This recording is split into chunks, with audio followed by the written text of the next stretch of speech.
In this devotional, I'm going to share with you 3 thoughts from Job chapter 23, verses 1 through 7, where I'll ask the question, does God owe us an answer?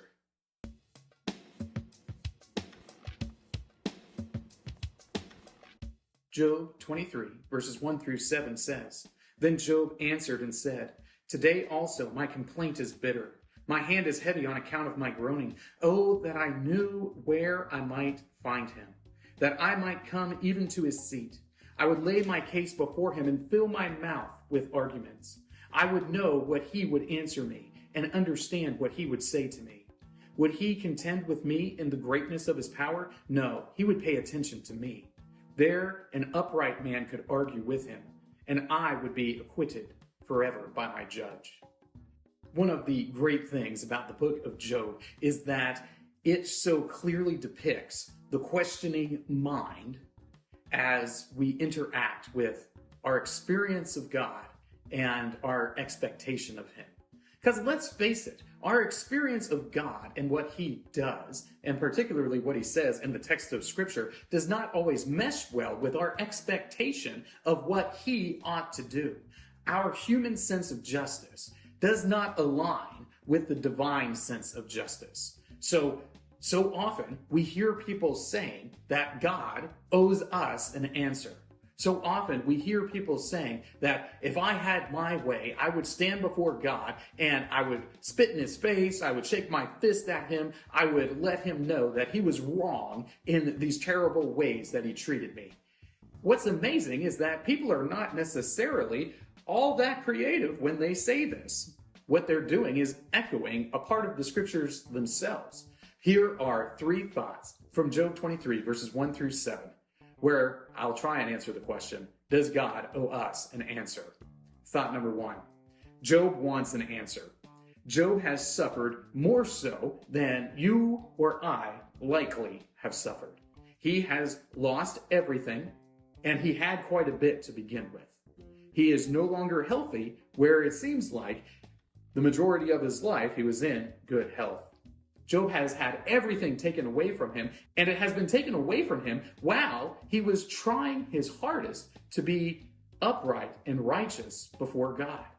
So when Job has all of his worldly possessions, all of his comforts taken away, he wants an answer because he doesn't feel that he deserves everything that has taken place. Thought number 2, God pays attention. Job points out that God listens. Job points out that God is perfectly aware of everything that is happening to him. While Job is sitting here saying that God owes him an answer, God is in the heavens not answering him. And this is the experience that the majority of us have, where we might say, God owes me an answer for the suffering that I have experienced. You're not getting that answer, are you? You're not having this cosmic showdown between yourself and God that you feel like you are owed. Job ultimately, at the end of the book, gets his audience with God. But when he is faced with the fury and the glory of God, he doesn't have a thing to say. Does God owe us an answer? No. But he is paying attention. Thought number 3, Job claims innocence.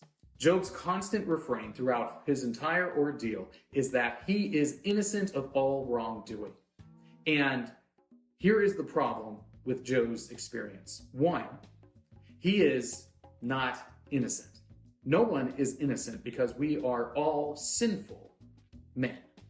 There is no one who is righteous, no, not one. So although Job claims his innocence, and from his perspective, he is very righteous. He's upright. He's faithful to the Lord. But from God's perspective, he's still a sinful man. So everything that he gets is well-deserved and well-earned. 2, Job doesn't understand that his suffering is not a direct result of sinfulness. And this is a common problem that people have. They think, if I'm suffering, then I must have done some wicked deed in order to prompt God to cause me to suffer. But that isn't necessarily the case. Sometimes you suffer simply because you're suffering. Sometimes you suffer because God has a conversation with Satan and they're discussing you, and he is proving a point at a higher level than you will ever know or understand. So even though Job claims innocence and we claim our innocence ourselves, we fail to recognize, one, that we are inherently guilty by our nature, and two, that just because we're suffering doesn't mean that we did something specific to earn that suffering. That God has plans that exceed our understanding, and we play a part in it, even if we don't understand what's taking place. Does God owe us an answer? No. You are his creation. He is your maker. He owes you nothing. These three thoughts come from the assigned reading of Job, chapters 23 and 24. If you'd like to read through the Bible with me, you can do so by subscribing to this channel, by clicking on the link in the description, or by joining the Facebook group Through the Bible, where we are reading the text of Scripture together.